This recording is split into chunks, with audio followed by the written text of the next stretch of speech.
सुप्रभात बच्चों, मैं आलोक कुमार शांति निकेतन इंटर कॉलेज जेवल गाजीपुर से आव्यूह पाठ कक्षा 12 से संबंधित टॉपिक लेकर आया हूँ। आव्यूह के बारे में, आव्यूह के प्रकार आपको बताए गए पिछली वीडियो में। आज आइए देखते हैं दो आव्यूह की समानता। दो आव्यूह की समानता।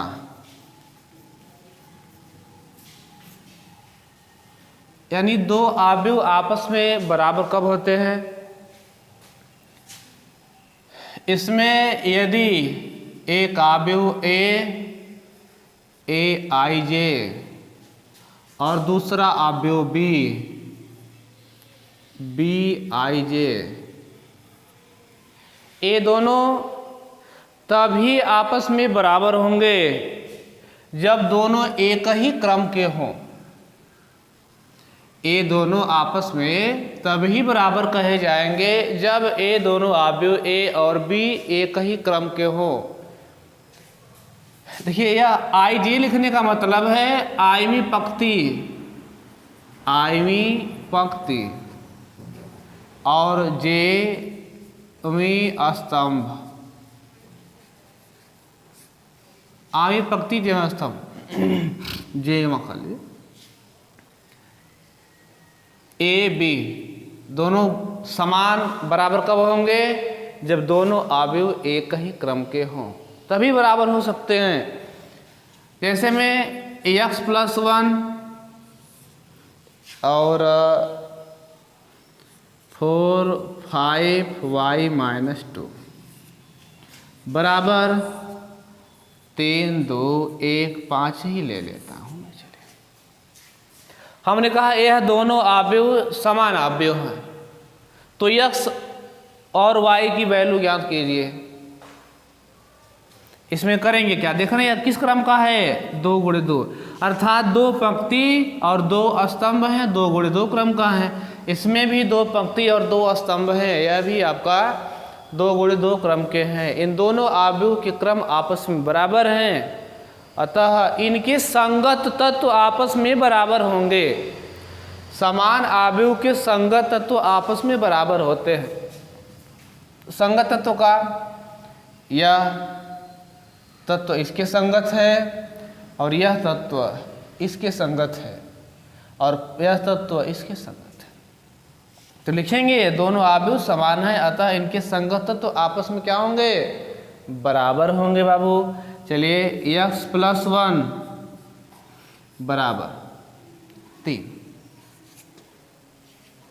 और यहां से कर लेंगे y - 2 बराबर आपका 5। यहाँ पर यह सत्य नहीं है, ले लिया गया है कि सपोज दैट मान लिया गया कि यह बराबर इसके है। यहाँ पर मान कुछ भी हो सकते हैं, यहाँ मान सा कुछ और होगा। यह 5 है तो यहाँ पर 5 रहेगा अवश्य भाई। अगर इसके हिसाब से देखा जाए यह 4 है तो यहाँ पर भी 4 होगा। अब यहाँ से x y का मान याद कर सकते हैं आप। यहाँ से x का मान निकालेंगे तो कितना मिलेगा? x बराबर 3 में से यह 1 जाकर माइनस हो जाएगा, 3 - 1 बराबर 2 प्राप्त हो जाएगा। और ये y जाके y बराबर करेंगे तो यह 5 में 2 जाके ऐड हो जाएगा, 5 + 2 अर्थात ये 7 मिलेगा। इसकी वैल्यू x की वैल्यू 2 मिल गई और y की वैल्यू कितना मिली? 7 प्राप्त हुई। तो समान आव्यूह के लिए ऐसा किया जाता है। आगे देखेंगे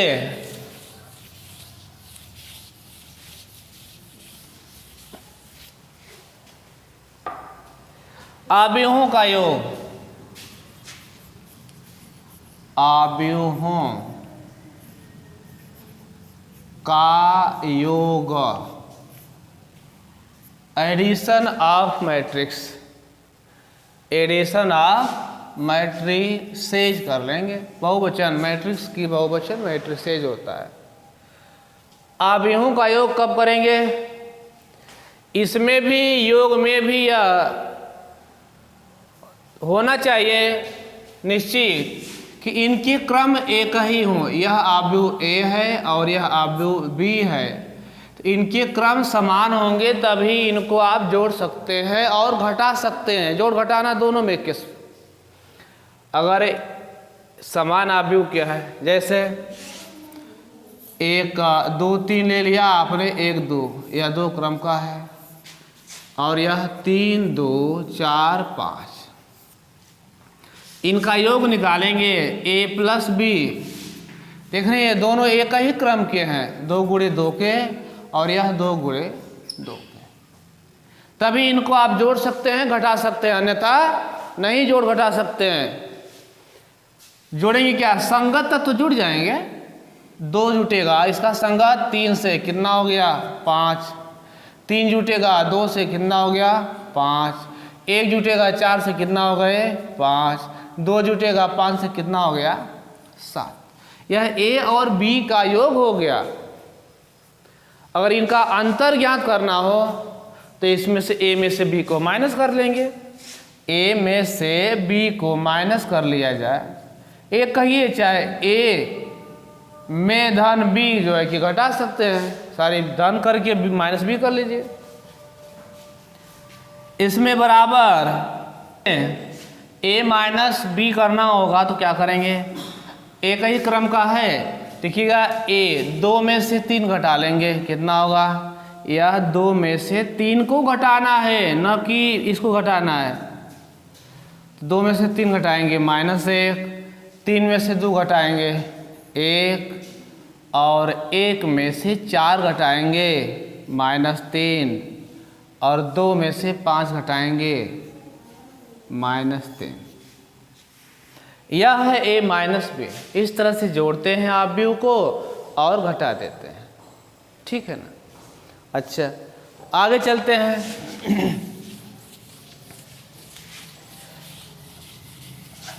अवयव के योग के गुणधर्म, properties of matrix of addition.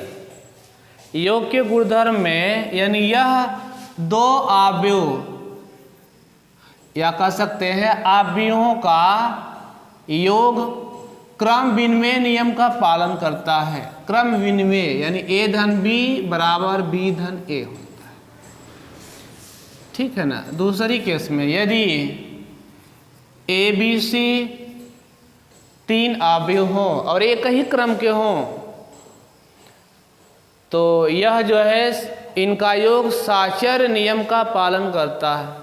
साचर नियम एसोसिएटिव लॉ, क्रम विनिमय कम्यूटेटिव लॉ। अर्थात साचर्य मतलब a प्लस b में यदि हम c को जोड़ दें तो यह बराबर a plus b plus c, यह साचर्य नियम। a b c तीनों एक ही क्रम के अवयव हों तो यह बराबर यह प्राप्त होगा। आगे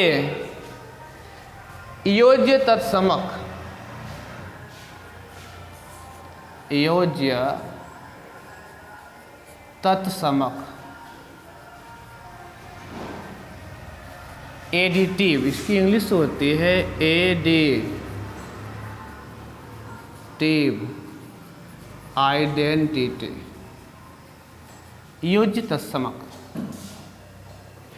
यदि इसमें 0 यम गुणे n क्रम का अवयव हो, यदि एक 0 यम गुणे n क्रम का अवयव हो तो 0 प्लस a बराबर a प्लस 0 प्राप्त होगा। अर्थात 0 यम गुणे n क्रम का कोई अवयव हो तो यम गुणे n क्रम के किसी अवयव में यह 0 क्या होगा? योगात्मक तत्समक कहलाता है। यानी 0 किसका काम करता है? योगात्मक तत्समक का, यानी योज्य तत्समक इसी को कहते हैं। अगली हेडिंग आप पॉइंट देखेंगे, गुणधर्म पढ़ रहे हैं, अवयवों के योग के गुणधर्म, योज्य व्युत्क्रम, योज्य व्युत्क्रम, व्युत्क्रम, एडिटिव,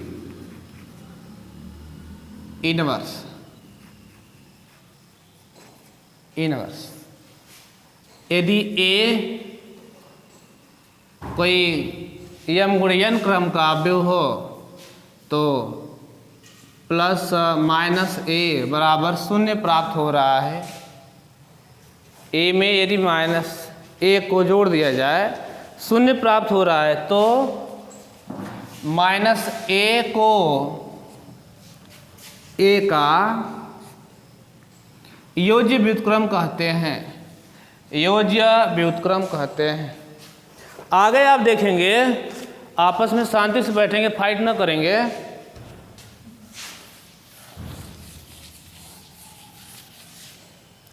निरसन नियम, निरसन नियम, नियम यह होता है कंसेलेशन, कंसेलेशन, SION, कंसेलेशन रूल। आज इसमें देख लेंगे, यदि ए बी सी 3 एक ही क्रम के अवयव हों और a प्लस बी बराबर a प्लस सी हो, तो b बराबर c होगा, b बराबर c होगा। इसमें आपका यह निरसन नियम, अवयवों का अंतर के बारे में हमने बताया ही, जैसे योग होता है वैसे ही अंतर होता है। सिर्फ उनका एक ही क्रम है तो संगत तत्वों को घटा देते हैं अंतर में और योग में जोड़ दिया जाता है। यदि आपका किसी अदिश से गुणा करते हैं, मान लिया जाए a बराबर दिया है एक अवयव 2 3 1 4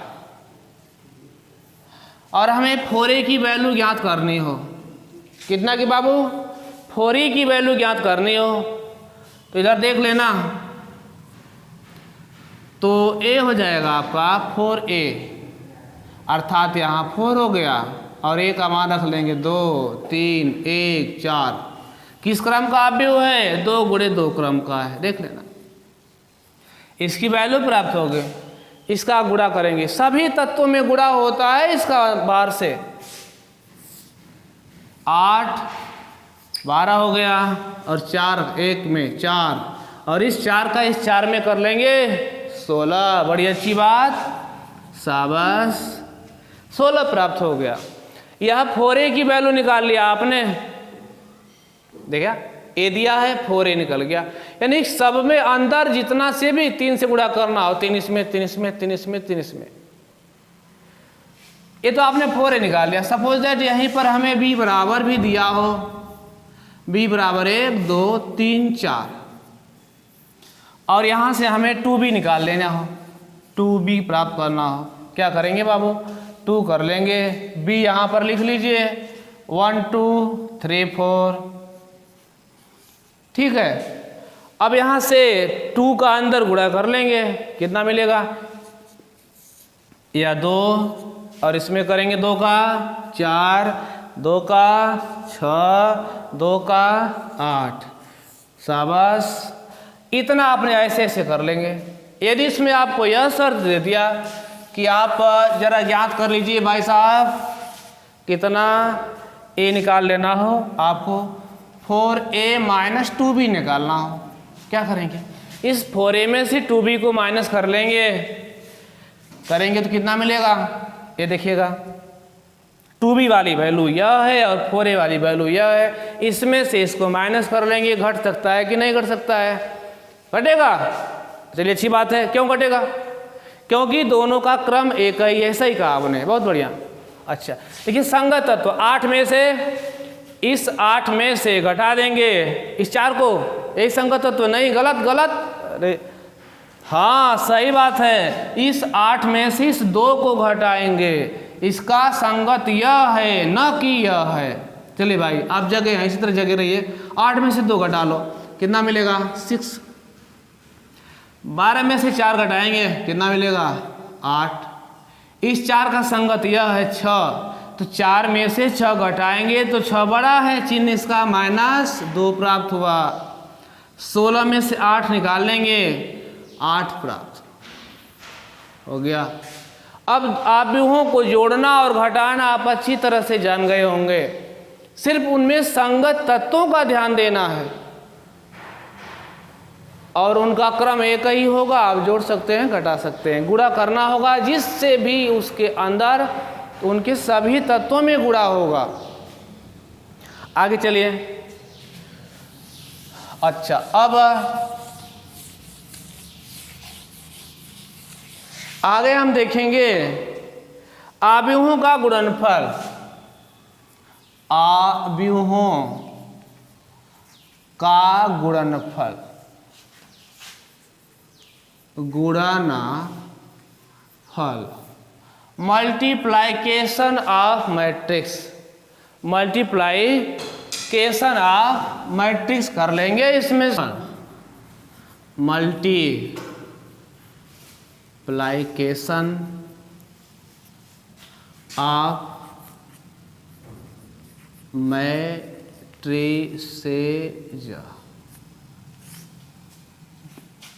इसमें देखा जाए ए और बी 2 आव्यूह हैं, एक आव्यूह ए और दूसरा बी, तो इनका गुणनफल ए बी तभी संभव है, तभी संभव है। क्या बोला हमने? एक आव्यूह ए है, दूसरा आव्यूह बी है, इनका गुणनफल ए बी तभी संभव है जब, देखिएगा शर्त बड़ा सुंदर शर्त है, जब ए में अगर इस क्रम का है एम पी और एक बी ले लिया मैं पी एन, मान लीजिए, या एक सी मिलेगा, इनका गुणा करना होगा बाबू, गुणा। इसे मैं समझा देता हूं। हमने एक आव्यूह ए है और एक बी है, इनका गुणा किए तो एक आव्यूह सी मिला, एक आव्यूह मिल गया सी।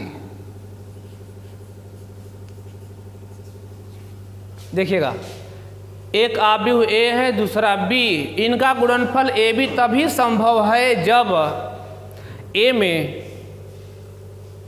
स्तंभों की संख्या, देखिए पहला पंक्ति की संख्या होता है, पहला जो होता है पंक्ति की संख्या होता है, पंक्ति बाबू रो, और दूसरा क्या बताता है? स्तंभ की संख्या को, स्तंभ कालम को बताता है।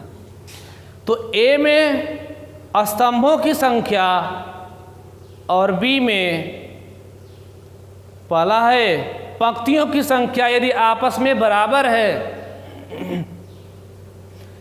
ए में स्तंभों की संख्या और बी में पंक्तियों की संख्या अगर आपस में बराबर है, तभी हम 2 आव्यूहों का गुणा कर सकते हैं, अन्यथा नहीं। बस समझ में आई?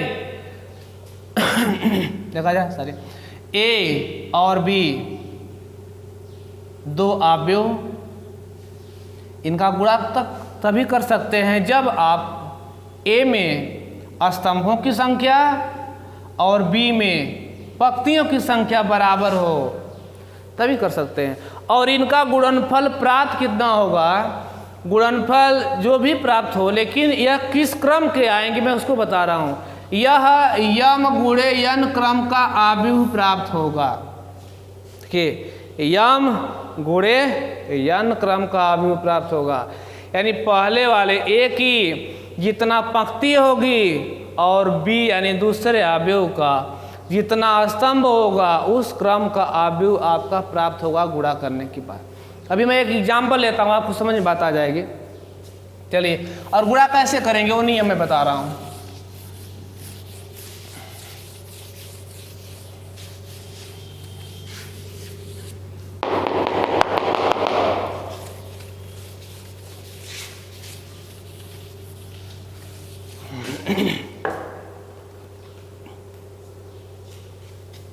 जैसे मैं एक ले लिया, ए बराबर 3 2 5 1, और एक आव्यूह में बी बराबर ले लिया 2 3 2 4 लेते हैं। अब बता दो बाबू, यह किस क्रम का है? 2 गुणे 2, और यह किस क्रम का है? 2 गुणे 2। अर्थात इसमें इसके स्तंभों की संख्या और इसके पंक्ति की संख्या की क्या है? बराबर है। तो इनका गुणनफल संभव है। और उस संभव कैसे होगा गुणा? देखना, मैं ए में बी का गुणा कर रहा हूँ, लिखना ऐसे, आप भी लिखना है इसी तरह same to same. A B, एक उतार लो आप, 3 5 2 1, और इसका गुणा इस तरह से, इसको लिख लीजिए 2 3 2 4। ध्यान देना गुणा का नियम, देखो एक बार मैं बता रहा हूँ, आप हमेशा करते रहोगे, यह मिलेगा प्रश्नावली के लास्ट तक मिलता रहेगा गुणनफल इसका। ध्यान देना बाबू, ऐसे ऐसे याद कर लेना, इनके संगत का गुणा होगा। पकड़ना, पहले से क्षैतिज और दूसरे से ऊर्ध्वाधर यानी स्तंभ को ले लेना। 3 का गुणा होगा 2 में, क्या मिला देखना, 3 का 2 में, देखना पहले का इसके पहले से, 3 में 2 का 3 दूना के 6, और इस दूसरे का दूसरे से 2 दूना के 4, बीच में धन हो जाएगा 4। हो गया? अभी एक और होता तो इसके एक और से गुणा होता, पहले में हो गया, अब दूसरे में बारी आई। इसी का ही अभी जैसे गुणा होता है ना बीजगणित का, जैसे बीजगणित का गुणा x है और x प्लस y है, तो x को उठाते हैं तो यहाँ सब में कर लेते हैं, फिर दूसरे को उठाएंगे उसमें करेंगे। इसी तरह से अब इसका गुणा यहाँ पर होगा, 3 का 3 में 9, और 2 का 4 में धन 8। क्लियर हुआ? आगे और लाइन होती तो यह और आगे जाता, लेकिन नहीं है, रुक जाएगा यहीं पर, काम खत्म। अब इसकी बारी आ गई, इसको उठाएंगे और हर लाइन में होगा। चलिए 5 का 2 में, और ध्यान देना जहाँ से उठाएंगे उसी की जगह पर लिखना भी होगा। जैसे मैं 3 को उठाया इसको लाइन को, तो यहाँ पर लिख दिया, और इसके बाद इसका गुणा यहाँ पर किए तो हम यहाँ दूसरी जगह लिखा। अब इसका यहाँ करेंगे तो अभी तीसरी जगह लिखेंगे यहाँ पर, 5 का 2 में 10, और 1 का 2 में धन 2। अब इसी का इसमें बारी आ गई, 5 का 3 में 15, और 1 का 4 में धन 4। कितना हुआ बाबू? आगे चलिए, 6 4 10, यह 9 8 जोड़ देंगे, कितना? 17, 10 2 12, और 15 4 19। अति सुंदर, ये हो गया गुणा। क्लियर? एकदम सही। चलिए आगे, कोई आपत्ति होगी तो भाई आप इसका निस्तारण करवा लीजिएगा। देखिए एक मैं एग्जाम्पल छोटा सा हो लेता हूँ। चलिए ए बराबर हमने ले लिया x y z x y z, और b बराबर हमने ए बी सी ले लिया, b बराबर ले लिया ए बी सी। सबसे पहले ये तो देख लें कि यह गुणा संभव है या नहीं, यह किस क्रम का है। हाँ बोले, हाँ ठीक है शाबाश। देखिएगा यह इसमें एक पंक्ति, दो पंक्ति, तीन पंक्ति। सबसे पहले पंक्ति लिखी जाती है, 3 गुणे 1 स्तंभ है 1 का, और यह किस क्रम का है, एक ही पंक्ति है। कितने स्तंभ हैं, 3, अर्थात 1 गुणे 3 क्रम का है यह। चलिए अब मिला लीजिए, गुणा कर सकते हैं। पहले से स्तंभ और दूसरे की पंक्ति बराबर है, गुणा संभव है। और लास्ट में आएगा किस क्रम का, 3 गुणे 3 का आएगा। देख लीजिए 3 गुणे 3 का, 3 गुणे 3 का आने का मतलब उस अवयव में 3 पंक्ति होगी और 3 स्तंभ। ठीक, बहुत बढ़िया, good, very good. A dot B निकाल लो, ए डॉट बी। चल लिखिए एक्स वाई जेड और इसको A B C, A B C गुणा करके लिखिए। तुरंत लेंगे, हमने कहा था ना पहले को लेंगे, ध्यान देना, एक ही नहीं है, घबराओ नहीं, उठा लो। ऐसे से लेते हैं, ये ना कि ऐसे खींच देना, गलत। ऐसे लेंगे, ऐसे लेने के बाद ऐसे ऐसे, ध्यान देना, गुणा में यही है, ऐसे लेंगे, दूसरा में ऐसे, तो पहला में ऐसे ले लिया, दूसरा में ऐसे, एक ही है, नीचे कुछ है ही नहीं है, तो यक्स का ए में होगा कितना, ए यक्स। अब कहोगे कि अरे यक्स आगे है ए पीछे है तो यक्स ए न होगा, कोई बात नहीं, चाहे 2 में 3 करिए या 3 में 2 करिए, 6 ही प्राप्त होगा। इसमें हो गया। अब इसकी बारी है यक्स बी, चाहे बी यक्स, और इसमें करेंगे तीसरे जगह पर है, तीसरे जगह पर लिखेंगे सी यक्स। इसका तो हर जगह हो गया। अब वाई की बारी आ गई, चलो वाई को भी उठाइए, यहाँ यहाँ यहाँ, तो ए वाई, फिर यहाँ पर बी वाई, फिर यहाँ पर सी वाई। अब किसकी बारी आ गई, जेड की, चलो जेड फॉर जेब्रा, जेब्रा माने चित्तीदार घोड़ा। देखो बाबू, ए एक्स और फिर बी में बी जेड, और फिर सी में कितना मिला, सी जेड, सी फॉर कैट, और जेब्रा का यहाँ मिलन हो गया। देखो बाबू किस क्रम का आया, 3 पंक्ति और कितने स्तंभ हैं, 3 स्तंभ प्राप्त हो गया। Number of row 3, number of column 3, यानी 3 गुणे 3 क्रम का अवयव प्राप्त हो गया।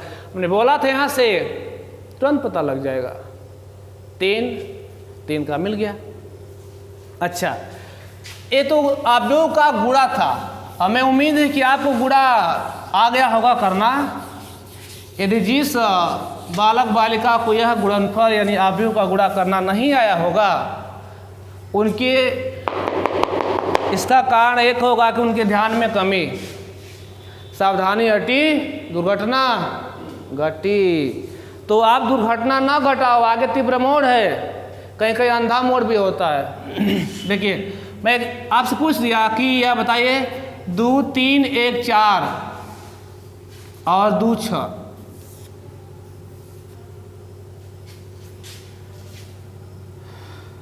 और 2 3 1, आप यह दे दिया गया, एक यह बी है और यह ए है। आपसे सिर्फ यही पूछ दिया गया कि आप बताइए कि यह किस क्रम का अवयव है। तो आप क्या, अब आपसे यह पूछ दिया गया कि यह सबसे पहला क्वेश्चन कि यह किस क्रम का अवयव है। कितने लोग बताएंगे पीछे से बालक? हाँ चलिए बताइए। बहुत बढ़िया बाबू, आपने बताया कि 3 गुणे 2 क्रम का है, अति सुंदर। अब इसको बालिका बताएंगी, बालिका बोलो। हाँ बोलिए बोलिए। ए बालिका बोलेंगी किस क्रम का, 1 पंक्ति, बड़ी सुंदर बात, 3 स्तंभ, बहुत सुंदर, ठीक है। अब अगला क्वेश्चन है इस पर कि आप यह बताएंगे कि ए और बी को जोड़ सकते हैं क्या? नहीं ना, नहीं जोड़ सकते हैं। क्यों? क्योंकि एक क्रम का नहीं है। बड़ी सुंदर बात भाई। अच्छा, अब इनको घटा सकते हैं क्या? नहीं घटा सकते हैं। क्यों नहीं? क्योंकि इनका आर्डर यानी क्रम कोटि एक समान नहीं है। इनका गुणा संभव है? नहीं। क्यों नहीं भाई? क्योंकि आप बोलेंगे यही, हाँ यही बोल रहे हैं ना कि सर जी दूसरे में स्तंभ और पहले की पंक्ति दोनों आपस में बराबर नहीं है। यानी यहाँ 2 है और यहाँ पर कितने हैं? 1 है, इसलिए इनका गुणा संभव नहीं है। गुणा करने में कठिनाई होगी। क्यों कठिनाई होगी भाई? देखिए अगर आप करना होगा तो यही ना कि करेंगे इसका था, इसमें देखिए ऐसे मिल ही नहीं रहा है, सिर्फ 1 का लाइन मिल रहा है, कम से कम 2 लाइन होना चाहिए तब गुणा होगा। इसलिए तो हम उम्मीद कर रहे हैं कि आप गुणा आ गया होगा। आगे फिर मिलते हैं अगली वीडियो में, तब तक के लिए नमस्कार।